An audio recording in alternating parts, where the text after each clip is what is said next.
If we look back at the history of what the preferred mortgage product was for consumers, it has predominantly been the variable interest rate product.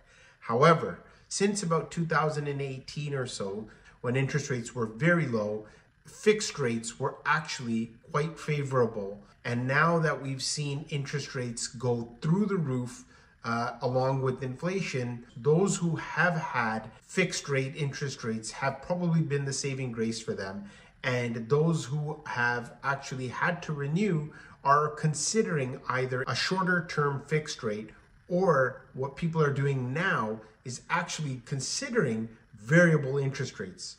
So currently variable interest rates are sitting at around roughly 7%. And as a result, have made things very unaffordable.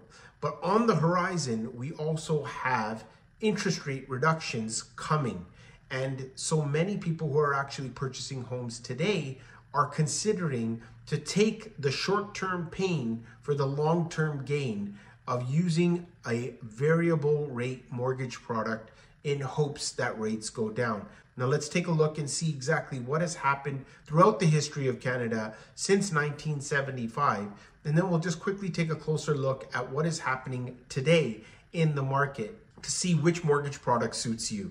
So if you take a look at this site over here on superbrokers.ca, and here you'll be able to see from 1975 variable rates, what the rates were, what the actual 5-year rate was, what was deemed the best product during that year. And this here, the 2.8%, is really the difference between the 5-year rate and the variable rate. Now, what we're trying to basically see is what was the most favorable product. And as you can see here, fixed rates have not been the dominant product throughout the history of Canadian mortgages.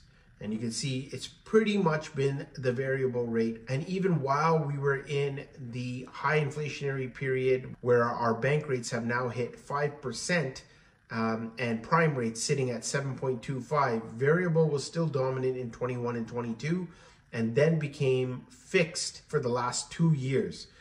Not much difference also, as you can see, between fixed and variable rates. So in this chart here, you can see the upswing now taking place in 2024. And here you'll see that this green line here is the fixed rates and have pretty much stayed consistent. You can see the slump over here was on the rise up until 2023. And this blue line here shows you the variable rates. This is from 2018 onward. And you can see this spike right over here where now people are actually considering the variable rate product versus the fixed product, as they are thinking that rates are going to be cut by the Bank of Canada and hopefully be more favorable than them being stuck at 5.5%, 6% currently. Another thing to also see is what people are doing when it comes to a fixed rate. And this purple line here is telling you between 1 and less than 3 years. And you can see what's happening here. Most people are also doing the same thing. They are betting that rates are going to come down by the time their next renewal comes up. So they're taking a shorter term in order to get lower rates in the next 1 to 2 years. You can see 5-year fixed rates here. This yellow line here is going down, where most people are not taking on a product like this.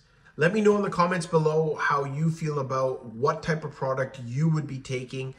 Personally, I've been taking a shorter term fixed rate in hopes that rates will go down, but prefer to have monthly consistency as to what my expenses are instead of trying to predict what direction the market is going. In one of my videos, we examined what the chances of rates increasing, decreasing, or stabilizing. So you can feel free to take a look at that article. If you do have any questions regarding mortgages, real estate investing, I highly encourage you to book a call via my Calendly link. The description is in the bio below. It is a free consultation. We can go over anything when it comes to real estate mortgages, real estate investing, or any other concerns that you might have. Maybe it's a type of product that you have when it comes to mortgages. Maybe it's an asset class when it comes to real estate. Feel free to book a call. Hopefully point you in the right direction. Until then, catch you on the next one.